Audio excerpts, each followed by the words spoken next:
때마다 오늘 이날 하나님께서 우리에게 주시는 말씀은 시편 46편 1절부터 5절까지의 말씀 합독하겠습니다. 하나님은 우리의 피난처시요 힘이시니 환난 중에 만날 큰 도움이시라. 그러므로 땅이 변하든지 산이 흔들려 바다 가운데 빠지든지 바닷물이 솟아나고 뛰놀든지 그것이 넘침으로 산이 흔들릴지라도 우리는 두려워하지 아니하리로다. 한 시내가 있어 나뉘어 흘러 하나님의 성 곧 지존하신 이의 성소를 기쁘게 하도다. 하나님이 그 성중에 계심에 성이 흔들리지 아니할 것이라. 새벽에 하나님이 도우시리로다. 아멘. 시편 46편을 펴보면요, 표제어가 지휘자의 인도자의 를 따라서 알라못에 맞추어 부르는 노래라, 고라자손의 시라, 그렇게 말해놓고 있습니다.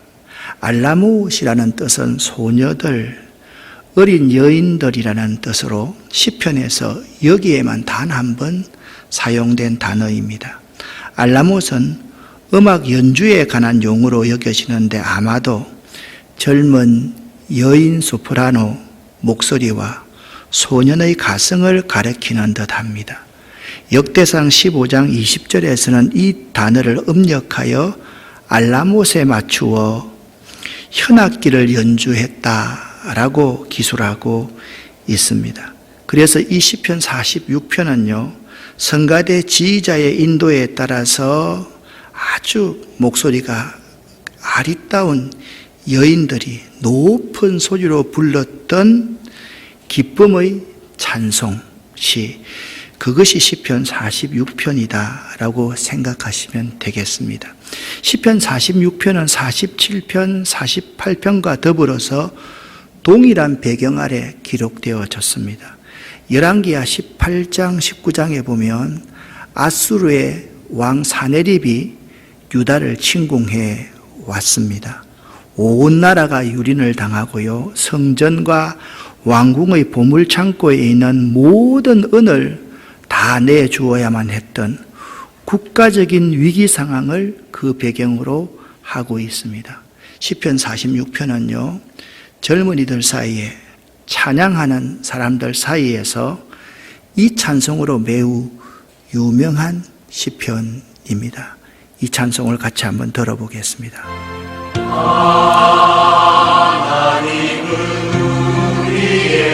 피난처가 되시고 피난처가 되시며 환난 중에 우리의 힘과 도움이시라.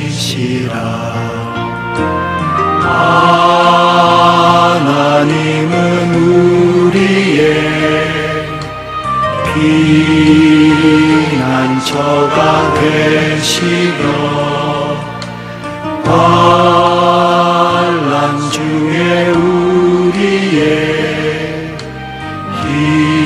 힘과 도움이시라.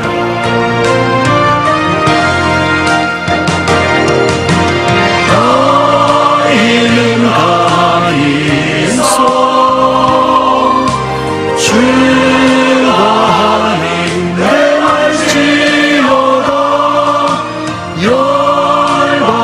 세계 가운데 주가 높임을 받으리라.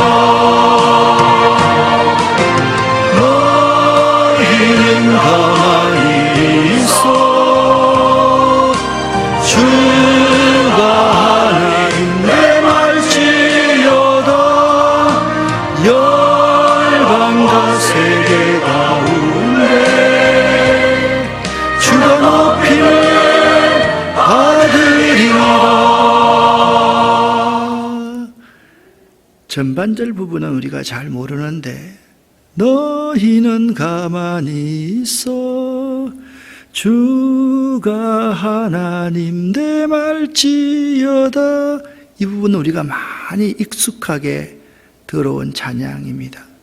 국가의 엄청난 재난 앞에 그들이 할 수 있는 일은 아무도 없었습니다.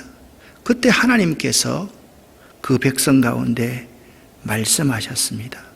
너희는 가만히 있어 내가 하나님됨을 알지어다. 이러시기를 너희는 가만히 있어 내가 하나님됨을 알지어다 라고 하나님께서 말씀하셨던 시편의 내용입니다. 자, 우리가 표제에 의해서 알라모트라고 말했습니다. 소녀들이 지휘자의 지휘를 따라서 기쁨의 눈물을 흘리며 아주 깨꾸리 같은 음성으로 찬양하는 모습, 그 모습을 한번 상상해 보셨습니까? 우리 젊은이들이 경배와 찬양을 통해서 하나님을 높이고 있는 그러한 모습. 너희는 가만히 있어 주가 내가 하나님됨을 알지어다. 열방 가운데 내 이름이 얼마나 높아지는지 너희가 가만히 한번 바라보기만 하여라 하는 찬송입니다.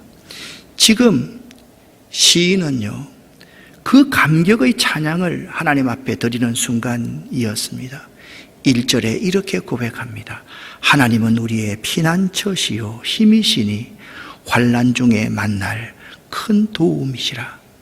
그들은 지금요, 자신의 감격적인 감정을 표현하는 것을 넘어서 하나님에 대해서 감격적인 사랑과 믿음의 고백을 하고 있는 것입니다.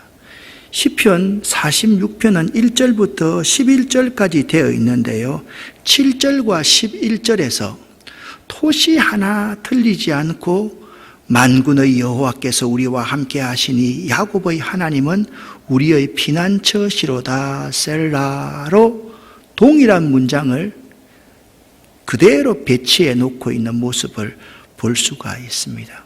여기 셀라라는 단어가 매우 중요한 단어입니다. 이 셀라는 기도나 시편에서 멈춰서 들으라 라는 의미입니다. 이 셀라는요, 앞부분을 강조한다는 점에서 이 셀라라는 이 표현은요, 아멘과 비슷한 면이 있기도 합니다. 그래서 셀라는 읽는 이들에게 잠시 멈추어서 앞의 고백한 내용을 묵상해 보십시오 라는 의미를 담고 있는 것입니다. 자, 보십시오. 만군의 여호와께서 우리와 함께 하시니 야곱의 하나님은 우리의 피난처시로다. 잠깐 멈추어서 이 사실을 한번 깊이 묵상해 보라라는 말씀입니다. 자, 국가적인 재난, 그 엄청난 상황을 시인은 이렇게 표현하고 있습니다.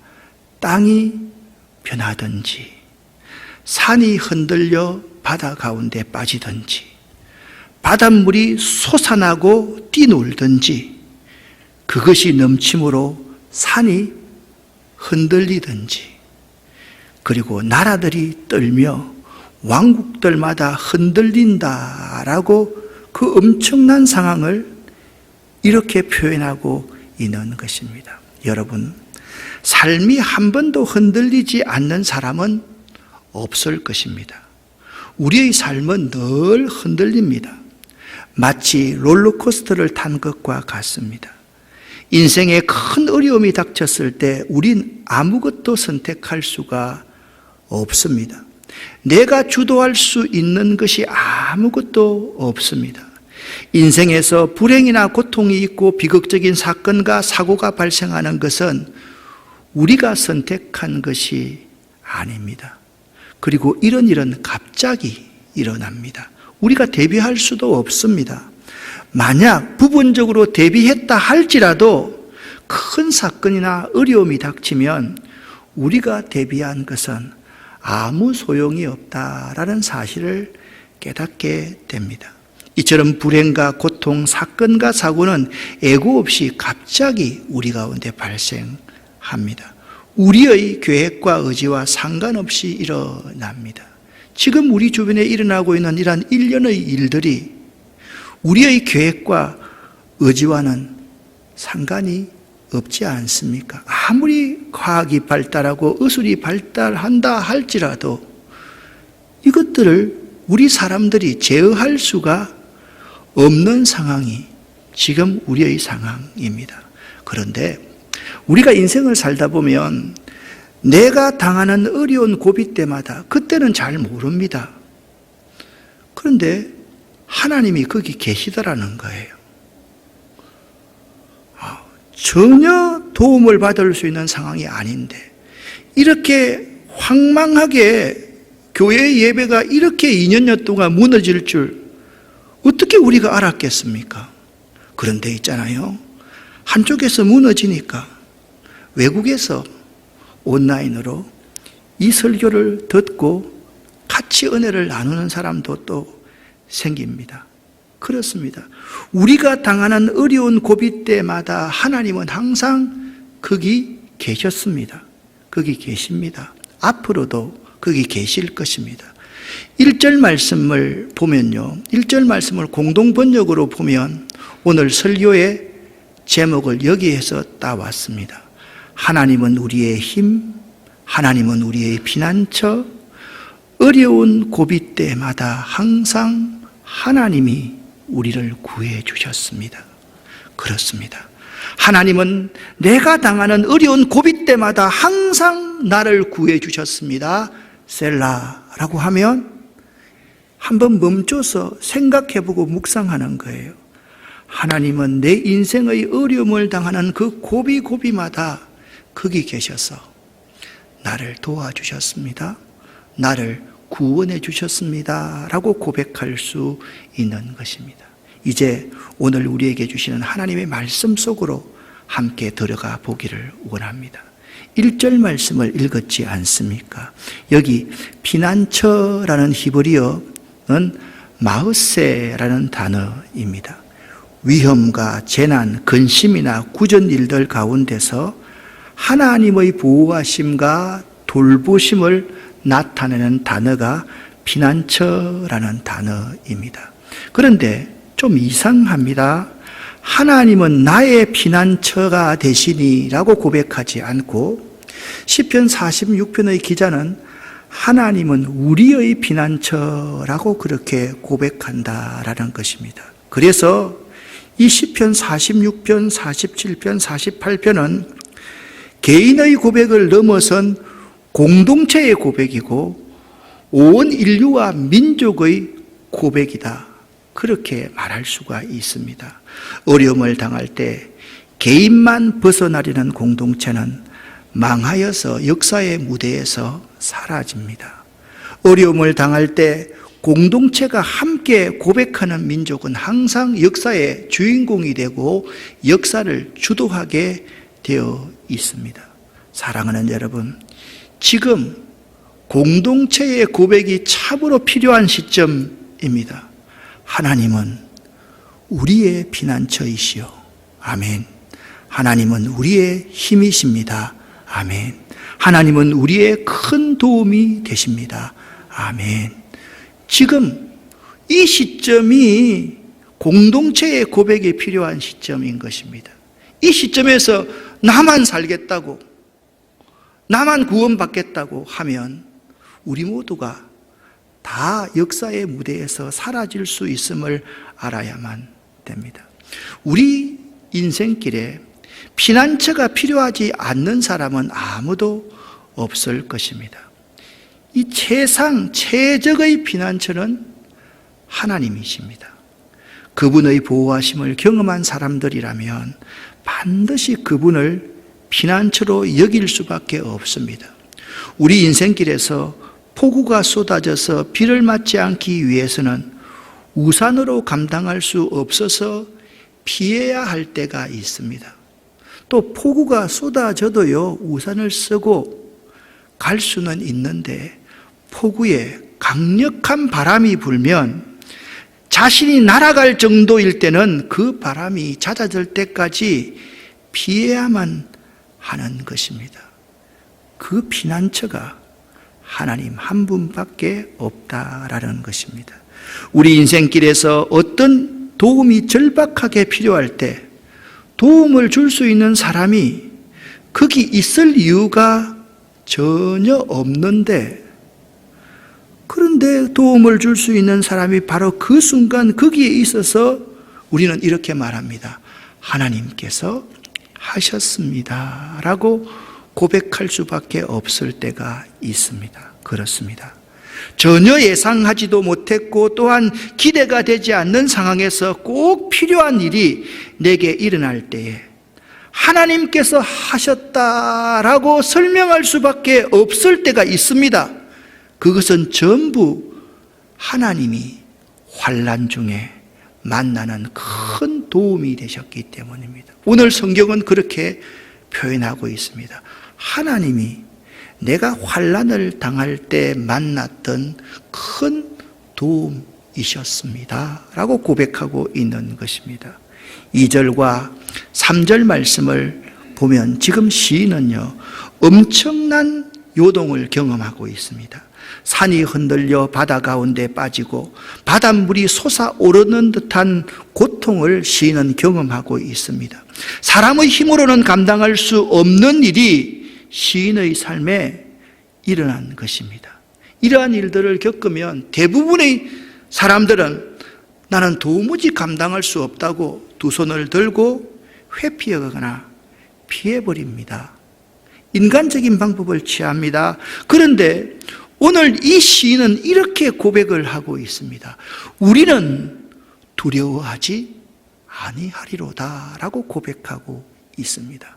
여기에 오늘 말씀의 핵심이 담겨져 있습니다. 표제어에 보면 이 시인은 누구의 후손입니까? 고라의 후손이었습니다. 고라가 어떤 사람입니까? 집단적으로 하나님을 대적하다가 멸망당했던 사람이었습니다. 이 시인은요, 집단, 우리 단체 행동을 한다는 것이 하나님 앞에 얼마나 잘못된 것인가에 대해서 깨달아 알았던 사람입니다. 우리의 중요성을 경험적으로 이 고라의 자손은 알고 있었던 것입니다. 사랑하는 여러분, 이 우리가 참 좋은 것인데요, 이 우리가 잘못되면요, 하나님을 배반하게 되고 공동체를 깨트리게 됩니다.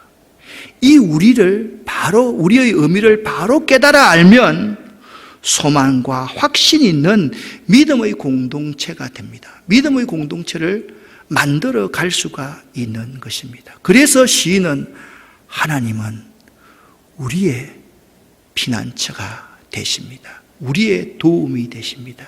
우리가 어려움을 만났을 때 우리가 만났던 그 어려움 가운데 함께 계셨던 분이 바로 하나님이십니다 라고 고백하고 있는 것입니다.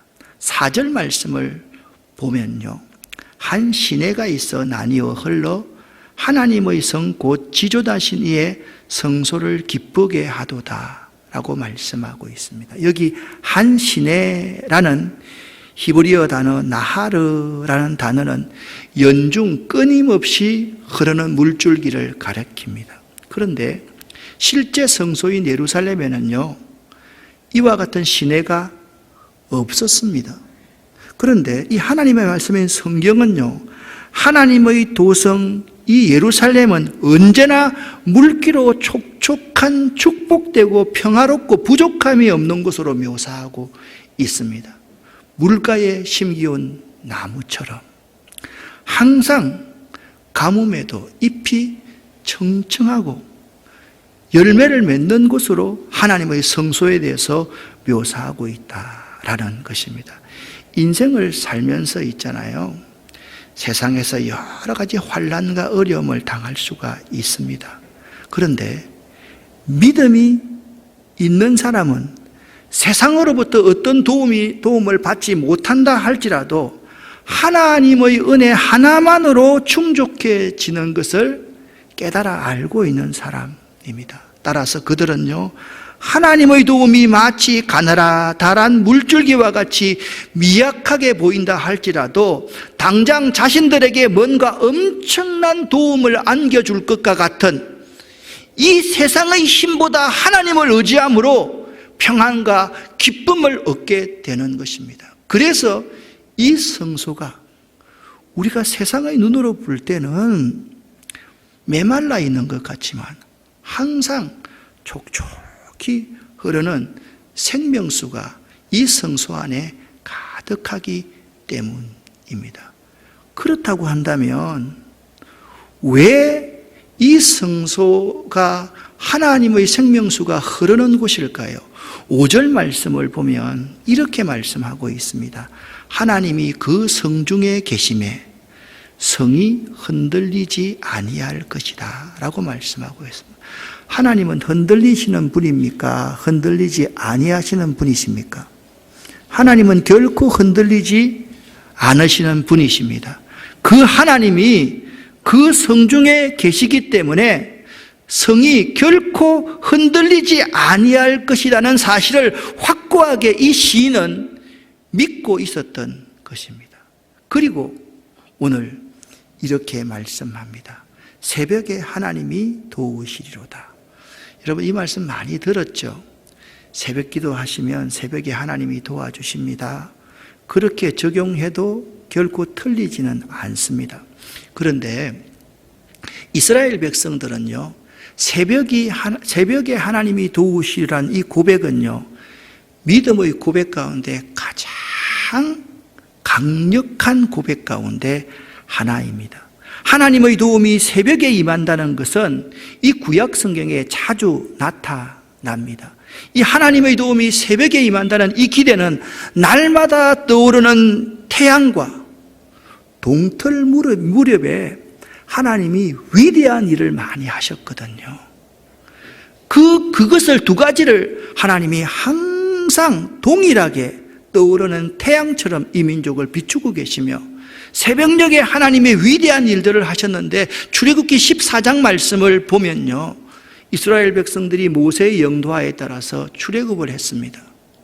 그런데 보내주었던 바로가 다시 이스라엘 백성을 붙들겠다고 뒤로 추격해 옵니다.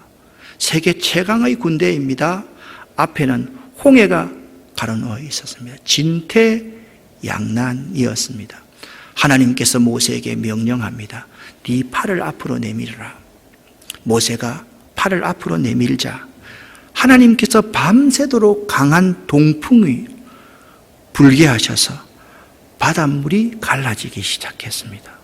그리고 갈라진 그 길로 이스라엘 자손이 마른 땅을 밟고 지나갔다라고 말씀합니다. 물이 좌우에서 그들을 가리는 벽이 되었습니다. 얼씨구나 좋다. 뒤이어서 애굽의 군사들이 쫓아왔습니다. 그 마른 땅 길에 바로의 말과 병거와 기병들이 쫓아 들어왔을 때 하나님이 그 문을 다시 닫으셨는데 그 시점이 바로 새벽녘이 되었다라고 성경은 말씀하고 있습니다. 열왕기 하 18장 19장 말씀을 보면 그 시대에 또한 최강국인 아수르 왕 사네립이 유다를 침공해 왔습니다. 예루살렘 성전을 포위했습니다. 히스기야 왕을 비롯한 유다의 백성들이 사네립의 군사를 이길 수 있는 확률은 말하면 제로입니다. 도무지 이길 수가 없었습니다. 그때 열왕기 하 18장 34절 말씀을 보면 하나님께서 히스기야 왕에게 이렇게 말씀합니다. 나는 내 명성을 지키기 위해서라도 이 도성을 보호하여 구원하고 내 종 다윗을 보았으라도 그렇게 하겠다. 그날 밤에 주님의 천사가 나아가서 아수르의 군의 진영에서 18만 5천 명을 쳐 죽였다. 그 시점이 다음 날 아침이 밝았을 때에 그들은 모두 죽음으로 발견되었다라고 말씀하고 있습니다. 그러니까 새벽에 하나님이 도우시리로다라는 이 표현은요, 그들은 아침 해가 매일 떠오름과 같이 하나님이 우리 이스라엘 민족을 애굽의 군대에서 구원하셨던 것처럼, 아수르의 사네립의 군대에서 구원하셨던 것처럼 새벽에 하나님이 도우시리로다라는 그 믿음의 고백을 하고 있는 것입니다. 여러분, 믿음이라는 것은요, 관념적으로 내가 믿습니다 라고 큰 소리로 말하는 것이 믿음이 아닙니다. 믿음이란 하나님이 행하신 역사적인 사실, 그 말씀을 내가 진심으로 믿습니다 라고 고백하는 것이 믿음입니다. 사랑하는 아름다운 교회 성도 여러분, 새벽에 하나님이 도우시리로다 라는 믿음이 여러분에게 있기를 예수 이름으로 간절히 축원합니다. 여러분과 제가 당하는 어려운 고비 때마다 새벽에 하나님이 도우시리로다라는 고백을 할 수 있기를 예수 이름으로 간절히 축원합니다. 이 고백을 하면 하나님께서 이렇게 하십니다. 6절 하반절 말씀을 보면 주님이 한번 호령하시면 땅이 녹는다라고 세번역 성경에는 표현하고 있습니다. 이것은 하나님의 절대 주권적인 능력, 말씀 한마디로 이 세상을 만드신 그 능력, 예수님께서 말씀 한마디로 모든 상황들을 평정케 하시는 능력을 보여주는 이와 유사한 표현들이 성경 여러 곳에서 언급되어져 있습니다. 주님이 한번 호령하시면 땅이 녹는다. 시인은요, 그 사실을 믿고 있었기 때문에 새벽에 하나님이 도우시리로다 라고 고백할 수 있었던 것입니다. 사랑하는 성도 여러분, 오늘 시인의 고백처럼 하나님은 우리와 함께 하시며 우리의 피난처가 되십니다. 믿으시기를 예수 이름으로 간절히 축원합니다. 그래서 7절과 11절에 반복적으로 만군의 여호와께서 우리와 함께 하시니 야곱의 하나님은 우리의 피난처시로다. 셀라. 그냥 읽을 수가 있습니다. 그러나 이 말씀이 매우 중요한 말씀입니다. 여기서 하나님을 어떻게 표현하고 있습니까? 첫 번째, 만군의 여호와라고 표현하고 있습니다. 이게 매우 중요한 표현인데요, 모든 만물의 주관자가 되시는 무한한 능력의 하나님을 지금 시인은 고백하고 있습니다. 두 번째, 야곱의 하나님이다 하고 그렇게 고백하고 있습니다. 야곱의 하나님은 하나님께서 아브라함과 이삭에게 약속하신 그 약속을 야곱을 통해서 이루시겠다는 하나님의 언약과 관련된 하나님 아닙니까? 그래서 이 두 지주를 든든히 세워서 하나님을 의지할 때 우리가 모든 대적을 밟고 승리할 수가 있는 것입니다. 사랑하는 성도 여러분, 여러분이 하나님을 부를 때 있잖아요, 만군의 여호와를 부를 수 있어야만 합니다. 야곱의 하나님을 부를 수 있어야만 합니다. 하나님은 이 세상 모든 것을 주관하시는 능력 있는 하나님이십니다. 그 사실을 믿어야만 됩니다. 하나님은 나에게 약속하신 그 약속을 반드시 이루어 주시는 분이다. 그 사실을 믿음으로 말미암아서 우리가 그 어려움들을 당할 때 그 어려움을 극복할 수가 있는 것입니다. 그런데 인생을 살다 보면 사람의 힘으로 저항할 수 없는 큰 문제가 닥칠 때가 있습니다. 그때 여러분은 어떻게 대응하셨습니까? 여러분은 어떻게 대응하여 왔습니까? 오늘 10절 말씀을 보니까 하나님의 솔루션, 해답은 바로 이것이었습니다. 너희는 가만히 있어라. 내가 하나님 됨을 알지어다. 그렇게 말씀하고 있습니다. 그런데 너희는 가만히 있어 내가 하나님 됨을 알지어다 보다 더 중요한 말씀이 있습니다. 10절 상반절입니다. 이르시기를 이라는 겁니다. 무슨 말씀입니까? 우리 인생에 내 힘으로 저항할 수 없는 엄청난 일이 벌어질 때, 그때 하나님이 하시는 말씀에 귀를 기울일 수 있어야만 합니다. 하나님이 내게 말씀하실 때가 은혜와 축복의 순간인 것입니다.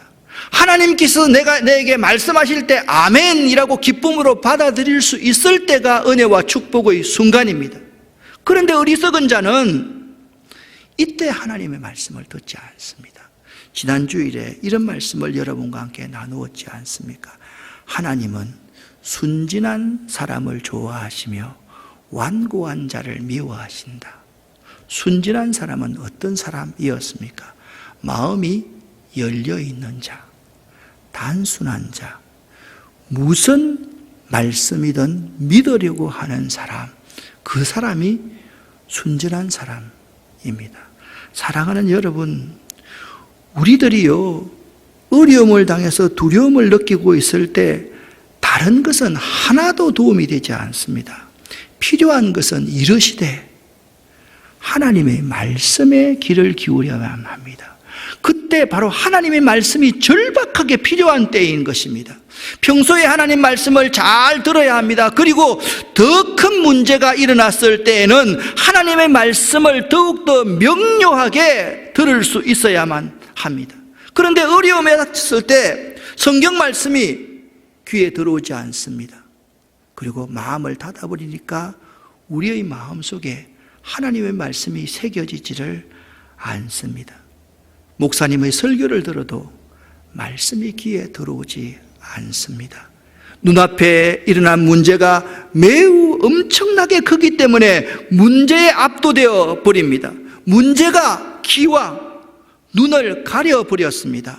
그래서 하나님 말씀에 집중하지 못하는 것입니다. 여러분, 엘리야가 지진 가운데, 폭풍 가운데 그 속에서도 하나님의 세미한 음성을 들었다라는 것을 여러분 잘 알고 있지 않습니까? 우리가 어려움을 당할 때 있잖아요. 사람이 참 단순하게 생각합니다. 그 문제에서 빠져나오려고만 생각을 합니다. 어려움을 당할 때요, 문제에서 빠져나오는 것은 그리 중요한 문제가 아닙니다. 문제에서 순간 빠져나오면 또 다른 큰 문제가 발생을 합니다. 하나님께서 말씀하시는 메시지를 그 어려울 때 분명히 들어야만 하는 것입니다. 아무리 힘이 들어도 하나님께서 말씀하시는 것을 붙잡아야만 합니다. 하나님께서 말씀하시는 것을 듣고 그 말씀을 붙잡을 때 우리는 우리 앞에 일어난 어려운 문제들을 뚫고 돌진할 수가 있는 것입니다. 그래서 이르시되, 어려움을 당하면요, 가장 하나님 말씀에 집중하고 하나님의 세미한 음성을 들을 수 있어야만 합니다. 그 하나님의 말씀이 무엇이었습니까? 너희는 가만히 있어라 라는 말씀입니다.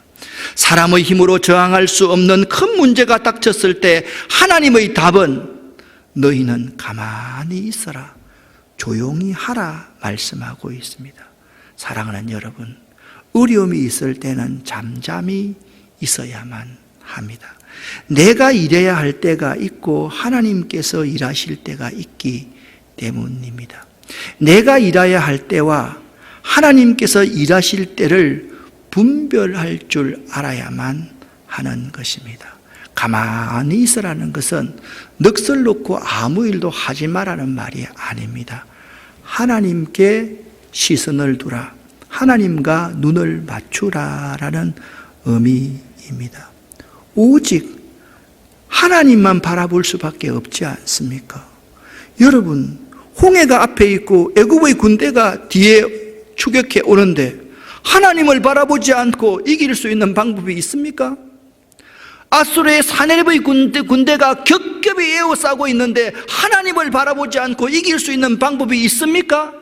하나님 외에는 대안이 없기 때문에 우리는 가만히 있으라, 하나님께 시선을 두고 하나님 말씀을, 하나님의 음성을 듣지 않으면 안 되는 것입니다.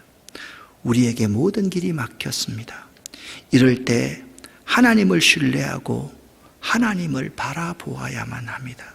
하나님을 온전히 신뢰하지 못할 때 염려하고 근심하고 두려워할 수밖에 없습니다. 힘들고 어려울 때는 잠시 멈출 수 있어야만 합니다. 이것이 믿음입니다. 그리고 하나님을 바라보아야만 합니다. 사랑하는 여러분, 힘든 일이 있습니까? 여러분 스스로가 할 수 있는 일이 도무지 없다고 생각하십니까? 잠깐 멈추시기를 여러분에게 권면합니다. 내가 당하는 어려운 고비 때마다 하나님이 피난처가 되시고 하나님이 도우실 것입니다. 언제?